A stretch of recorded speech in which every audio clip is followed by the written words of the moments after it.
Hey, everybody. Welcome to So Many Sequels, your book club for movies. I'm Josh. I'm Garrett. And I'm David. Welcome to the show. Talking What's about up? movies on this show. You know that? We do. We often are like, hey, did you guys see this? And other people are like, yeah. Or no. Or it's the first time, maybe. I don't know. We'll see. So we're in the middle of, what do you call it? Rob Reiner month. Forgot the name. So That's right. hopefully you've been following along, watching those. We've got episodes on A Few Good Men, The Princess Bride. This is Spinal Tap and Stand By Me, all for Rob Reiner month. I believe there might be, I think we still have one more to come out as of this recording. So if you're watching Timeliness, keep an eye out for that. Subscribe at YouTube or on podcast or wherever you get podcasts, Apple, Spotify, all the above. You can go If to So Many not, Sequels. just go to the next episode. Yeah, you can just keep doing that. That's fine Yeah. too. SoManySequels.com. You can find all that stuff. But on this episode, we're going to be catching up what we've been watching, what we've been doing lately. So lots of fun stuff have come out in theaters, on streaming, TV, movie, all of the above. So let's get into some of those. I watched a couple new movies in theaters over the past week or two. The first one I want to talk about is The Moment, which is the new film from A24 and Charli XCX. That is sort of a mockumentary about her Brat album and tour, which was all over the place in 2024. I say mockumentary because it's interesting because it's kind of presented like a real music documentary, but it's intentionally fictionalized in places. Like she made it to where it's like this would be what the Brat tour would look like if I had made slightly different choices than what I really did.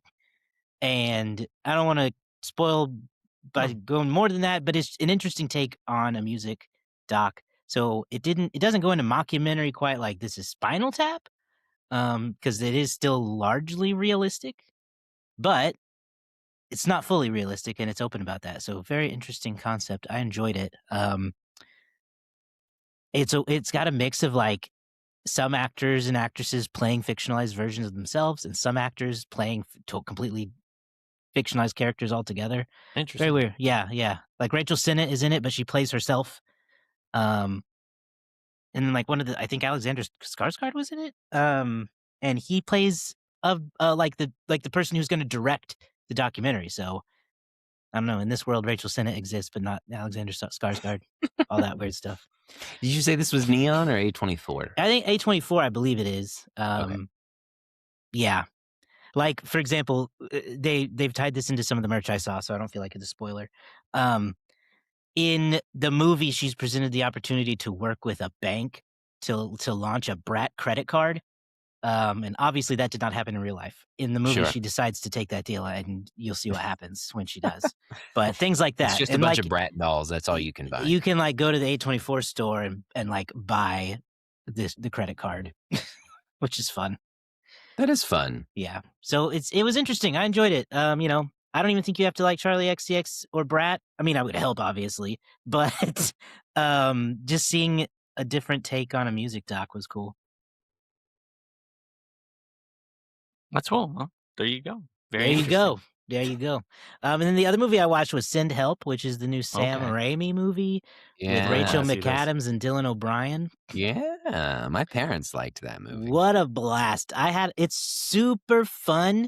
You got to be ready for that Sam Raimi gore, though.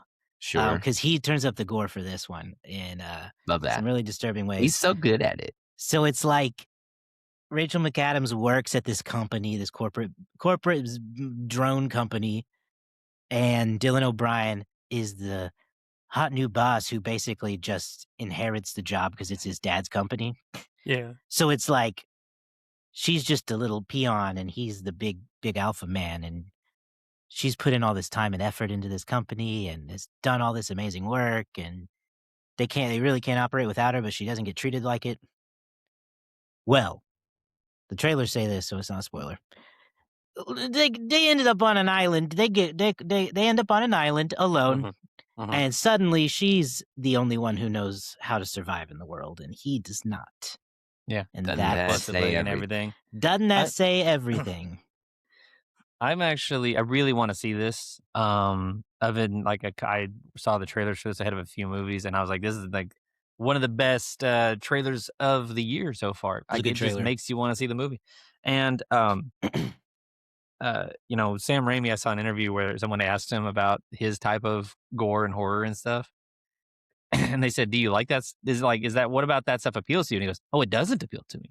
He goes, "That's the stuff I find scary. That's why I put it on That's screen. why I 'Cause do wanna it. make Yeah. I want to make other people feel scared." That That makes scares perfect me. sense. It works So I'm like a like, yeah. charm. I had to close my eyes a few times in this movie just because I didn't want to see what I knew he was going to show me. Like you see, you know the drill. People are fighting. You see a thumb go for somebody's eye. I'm gonna say You that. always, I don't like eye stuff, and I've Well, heard see, there's a it's- lot of eye stuff in this. And Sam Raimi will show you what you fear. I know, I've heard. That's why I'm not. I mean, I'm excited to see it because I love Sam Raimi and his movies, Yeah, but especially when he gets to turn it Oh, and up it's to so like good. 11, if you will. Dylan O'Brien and Rachel McAdams are both so good in it. He is so smarmy and shitty. He's so good at that. And she does an amazing job of like really making herself seem like a little weirdo. Like that's kind of the thing is like she's very anti Rachel McAdams, which is she pulls it off great. She's like a real loner type who's just kind of obsessed with watching Survivor at home. That's on just kind of all she does is just watch Survivor and hang out with her cats. That's She the dream. auditioned to be on Survivor, right? Yeah, there's some there's some stuff like that. Cool. Love that. So highly recommend Send Help. Both of those were great. What have you been watching, David? Well, I have taken my New Year's resolution of trying to log 150 new to me movies very seriously. Whoa. So I'm up to 27 for the year so far. So I'm on a good track. That's a good record so far. I'm at 9 through February so far, and I hope my goal is if I can get, obviously if I can get 15 a month, that'd be good. But my goal so far is because I did it in January was 18. If I get 18 a month, I'll be all right. But so I watched a lot of new movies that I had never seen. I watched I saw Ghost for the first time this week. I watched obviously we watched all the movies, some of the movies we watched for Spinal Tap or for Rob Reiner month, like Spinal Tap and Few Good Men. Hadn't seen those before. So anyway, did you finally understand all the pop culture of the Righteous Brothers and the pottery and the whatnot? Yeah. Well, I mean, sub review for Ghost. Way more going on in that movie than I had any idea was going on. Like I thought it was like a supernatural romance. I thought this whole thing was going to be building up to a ghost doing to me more. That's what I kind of thought that the idea was going to be. However, there's like a basically the whole white substance. collar mystery, suspense thriller going on in there. Mm-hmm. I don't know, whatever. Anyway, the movie I want to talk about the most because it kind of will dovetail into a future thing we're doing here at the station. Or it's station here at the wow, talk about a way back flashback. We can there, call Jay. it that. yeah 91. It is The Rip, starring Matt Damon and Ben Affleck. This is came out on Netflix in mid-January. I didn't get to it till towards the end of January, but I thought might as well talk about it here and now. Yeah, I can't wait to hear what your review is because I will just say I started to watch it and I was so checked out in the first 10 minutes. I was like, bye, not gonna happen. So it is very. This is what cops think that they're like. This is it's very like we're tough cops and we take care. We do things right. Whatever. We got to take care of business. It's very that. So all that said, it gets very complicated, Garrett. You'll find out soon enough. It gets very like almost too complicated where like you'll have characters that you really were like, I like this guy. And you're like, oh, I don't like this guy so much. Maybe, wait, do I like this? Okay, wait. People's motivations are all over the place. And it's all played like, it all for me unfolds in like one big heave. Like, I don't mind a movie that has some good twists and turns and backstabs and things like that. But the way it all unfolds is just kind of like blah, blah, blah, blah, blah. Here's all the things. So anyway, I'll leave that to other people to decide. That said, Damon and Affleck, this is their first time, I think, doing a movie together since The Last Duel. And that that kind of like was a completely forgotten about movie when it happened. But it's kind of their first big, like movie with like a lot of attention and a lot of like press back together. And so their chemistry is still, as great as it ever was. They work together really well. Stephen Yeun's in it, and he's great. Um, Tiana Taylor is in this, and she's also really, really fantastic. So there are elements of it that I really dug. It was the action and the intrigue was enough to keep me going for me to enjoy it well enough to give it like a 4 stars. But there was not a there were some little bugaboos that just kind of like I was like all right. Come on. But anyway, that said, You I know, give it I more than heard 10 their minutes, Garrett. I heard the promotion for it, and I feel like it did a disservice and also pointed out a lot of issues with Netflix.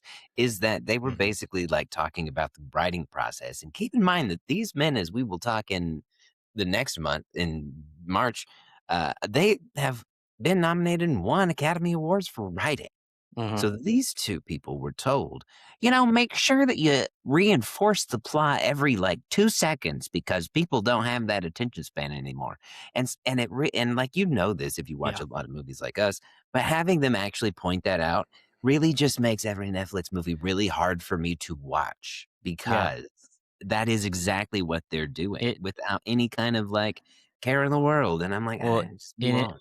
I think it really helps you to identify the movies that were bought by Netflix versus the movies that were written for Netflix. Yeah, it feels like a fully on Netflix movie, which is why I noped out after 10 minutes. I feel like I know where this is going to go, and I don't care at the end. So honestly, if that was something they were encouraged to do and they did it, I think they'd get it done a better job because I still didn't really know what a rip was for the longest time, even though they were like, "Can you reinforce what the whole plot?" I was like, "What is a rip? What? I still don't understand why is it a rip? Why isn't it just like a seizure? Because that's what it feels like. It's a seizure of money anyway."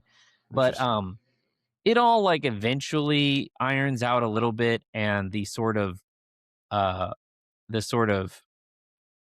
don't know what to even call it, the subterfuge of all these characters trying to get past each other eventually gets interesting. So I mean, I say stick it out because like despite those aspects, beside like those Netflixy aspects of it, there is a little bit of intrigue. I don't know. For some people, I think this they're is not gonna a good sell. You're not selling it well. No. Well, no. here's the thing. I'm gonna have a hard time selling it because, like you said, it does have those Netflix aspects of it. There are some movies that have come out recently on Netflix that I'm like, all right, whoever it is that's doing this, Netflix either bought this or the person like does not take Netflix's notes.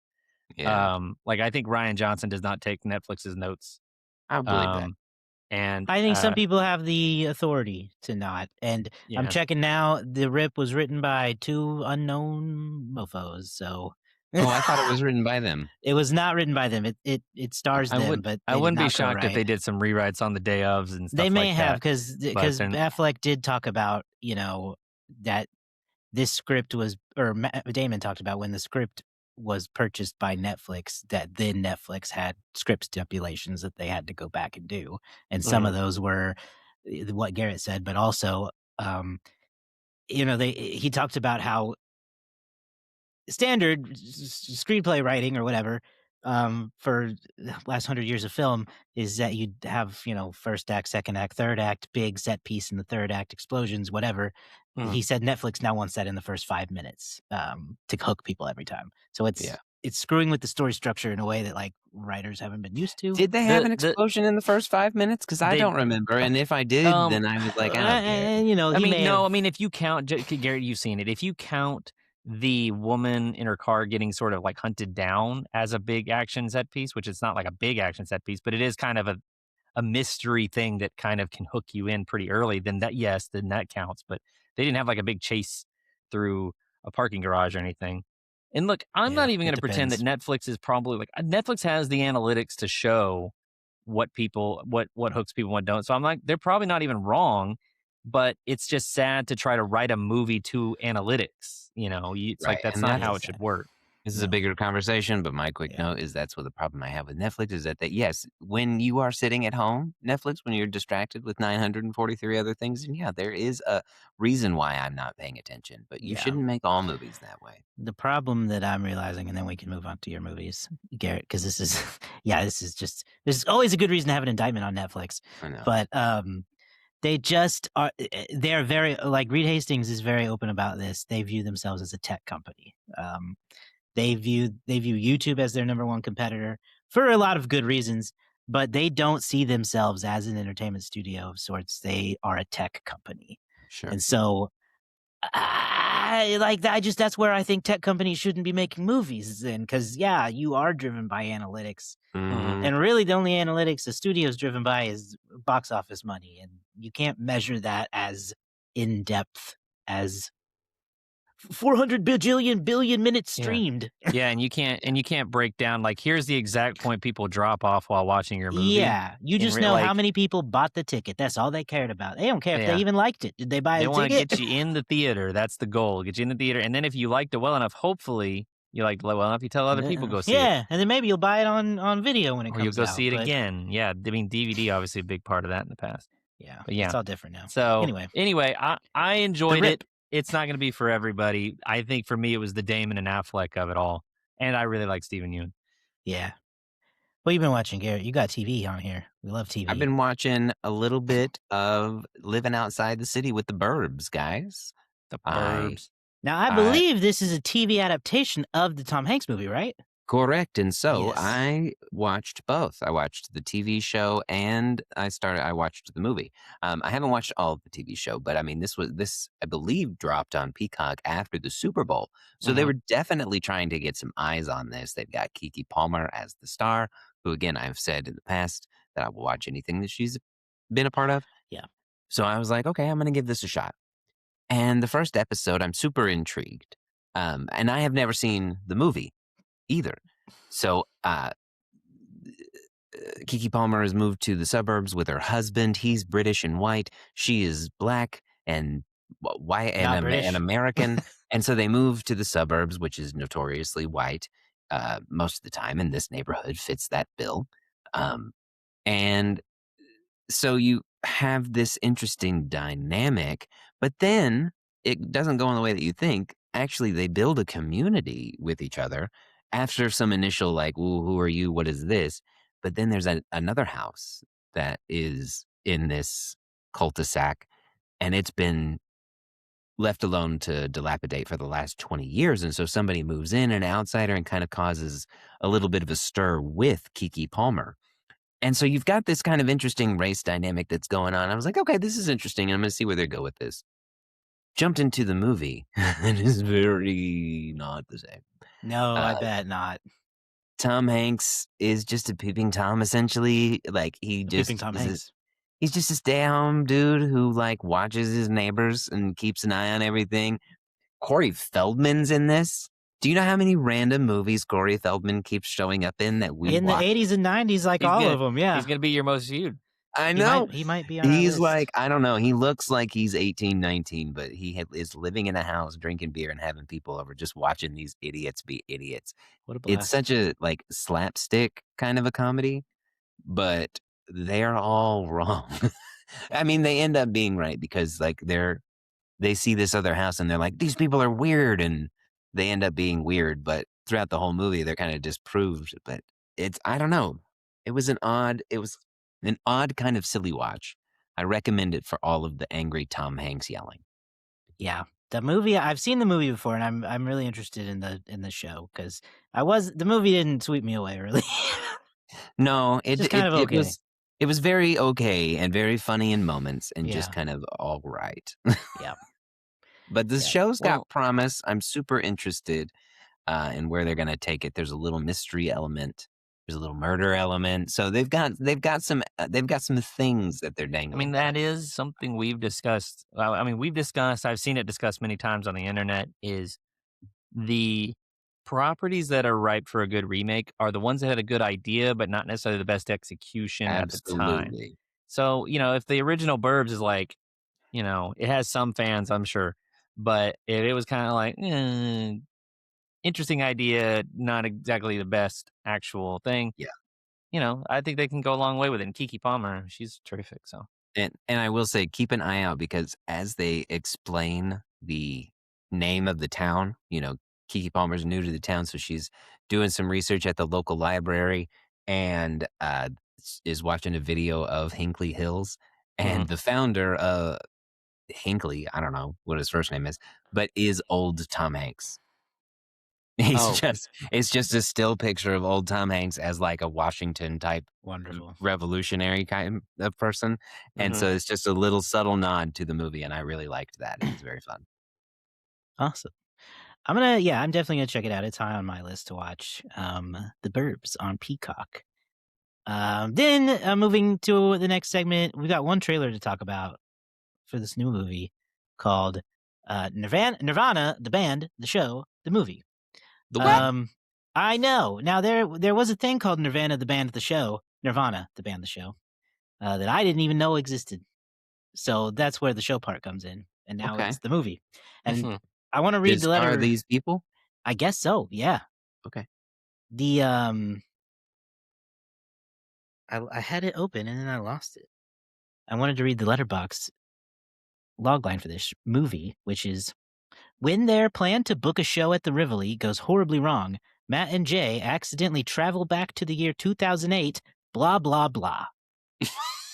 That is the real logline. And that's the trailer that we saw. If you haven't seen it yet, go check it out on YouTube.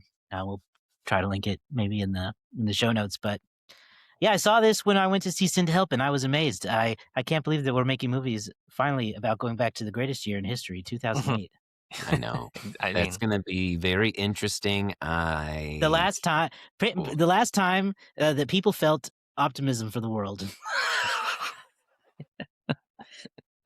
I mean, it was the year of the Dark Knight. It was the year of Iron Man. It was the year of Charge.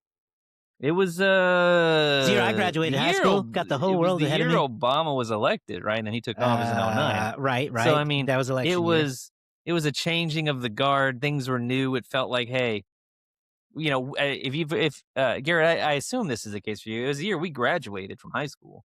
Yeah. Did you graduate in 08 or did you graduate in 07? 08. Oh wait, so I mean, for us, definitely the best year of all time. It was the best year to be alive.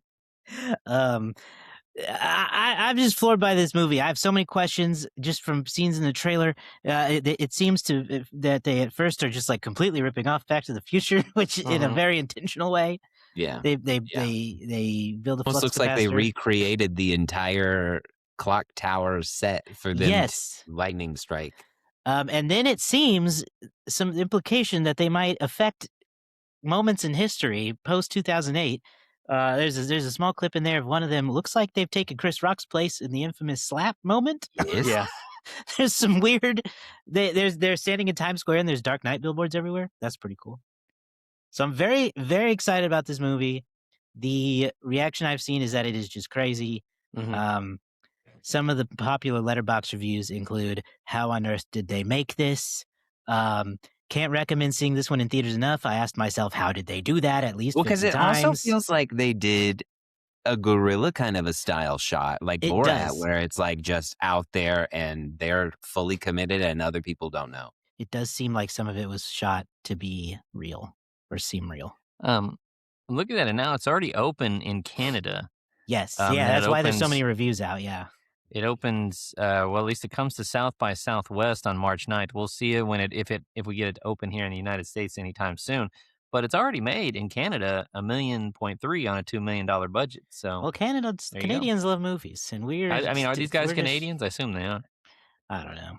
Probably. The especially weird comedians typically are.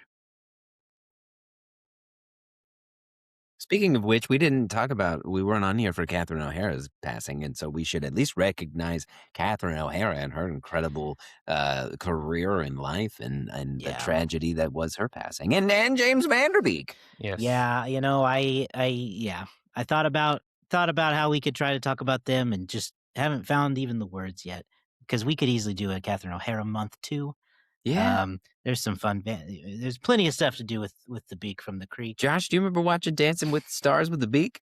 I do remember He was watching. he was so smooth. I do. I found love for him well after Dawson's Creek. Never Yes. really watched it, but No. his other stuff's he's very funny. Yes. He's incredibly funny when he plays himself. Yes, He I really used to leans watch him into the in, idea of James Van Beek. I used to one of my best associations with James Van Der Beek is Don't Trust the Bee in Apartment 23. Yes. Hilarious on that show. Yes. Yeah. Yes, that's one that I want to rewatch soon in honor. And then Catherine O'Hara. My God, we just did Home Alone for No. Christmas. It's awful. It's like America's mom at Christmas time is Mhm. Mrs. Canada's mom, let's be McAllister. real. We have North America's mom. That's And that okay. one- Yes. Take it. And Yes. that one was Speaking Really, from borrowing from Bad Bunny, there's more than us. that one was really sudden too because it was, It was. I believe they ruled it as a pulmonary embolism. Yeah. which I Mm. mean there's really very little you can Not do. a lot for of that. warning for that either. Yeah. No. So really out of nowhere. Yeah. Ugh. Yeah. And we know James Van Der Beek was diagnosed with cancer, I think 2 or 3 years ago. Yeah. And has been fighting it for a while. I remember they did a live stage reading of a Dawson's Creek episode not long ago, and he had to pull out, and they made a big deal tribute to him because he Mhm. didn't have the strength to do it. Very sad. Yeah. Yeah. Woof. Well, on that sad note. Yeah, David, on that how's the note, box office? Yeah, let's talk about what the weekend box office is like, and we'll wrap this episode up. Yeah, I gotta say here, the top 5 for the week of February 14th. That's right, Valentine's Day. So what's rocking the charts here this particular week? I gotta tell you, I'm actually really interested in seeing all of these movies in the top 5. The number 5 movie of the week is Solo Mio, starring Kevin James as Matt Taylor, TikTok famous Matt Taylor, the art teacher. 6.4 million. Garrett, if you haven't seen anything about this, I've actually heard a lot of good things. It's like a little soft rom-com with Kevin James, but not like loud, obnoxious Kevin James. Kind of Kevin James taking himself a little bit seriously. Yeah. He's Kevin been James also does really range when he committed. lets himself do it. He can do things. Honestly, more capable than I think most people give him credit for. Kevin James. We need to. Hopefully, this goes well for him. He's Anyway. not just Paul Blart. Everybody. He's No. more- No, he's. I think he's got the capabilities. He's also Doug Heffernan. He's also Doug Heffernan. He is. He's the guy from. He's the guy in Hitch. But anyhow, at number 4, Send Help only drops about 0.8% from weekend to weekend, bringing in $9 million in its third week. Crime 101, starring Chris Hemsworth, Mark Ruffalo, Halle Berry, brings in 15.1 in its opening weekend. This is an I'm intrigued by Amazon. that, but it also feels like a movie that's written to analytics. Well, we'll see. And produced by Amazon Prime and MGM. Doesn't matter. But I haven't seen. I'm really interested in seeing it because it does look like it is taking it's a sort of heist movie, but it adds a perspective you don't often see in heist movies. We see it a little bit in Ocean's 8, which is the insurance investigators side of things, because they don't care about the crime. They don't care about catching the criminal. They just want the thing back. They just want, give me the thing back. That's all I really So I care don't have about. to give away the money. They keep the money. I don't really care. The insurance is going to pay for it. And then at number 2, you have, this has been pretty popular with a lot of TikTokers I've seen, GOAT, animated basketball movie produced by Steph Curry. A lot of people like that. I bet my little nephew would love that movie. He's all about basketball right now. And then Wuthering Heights by Emerald, is it Emerald Fennell? Is that how you say it? Yes. Brings in 34.8 million. This one's been very controversial because it really deviates apparently from the source material quite a bit. It's in quotation marks, everyone. Yeah. Calm down. Yeah, so you're either going to be able to roll with that or you're not. And even if you roll with it, you still may not like it. You just have to find out for yourself. Isn't there a question So- mark at the end of it, too? There should be. Wuthering Heights. That might have sold it more than the quotation marks is a question mark. Wuthering Heights? Is it? Anyhow, honestly, pretty solid weekend. Pretty solid Valentine weekend. We had a good run of movies there. Sweet. All right. Well, that'll do it for us. We're wrapping up our Rob Reiner month here for February. So be sure you're subscribed at SoManySequels.com. You can find video on YouTube and Spotify and podcasts anywhere else you get podcasts. Coming up in March, we'll be talking about best original screenplays. So workshopping so many screenplays. Yes, as and adapted. as the title for this month. So be sure to look forward to that. We've got Good Will Hunting coming up. We've got plenty of good movies, so we'll announce that here in the next week or so. Stay tuned. SoManySequels.com. We will see you guys next time. Bye.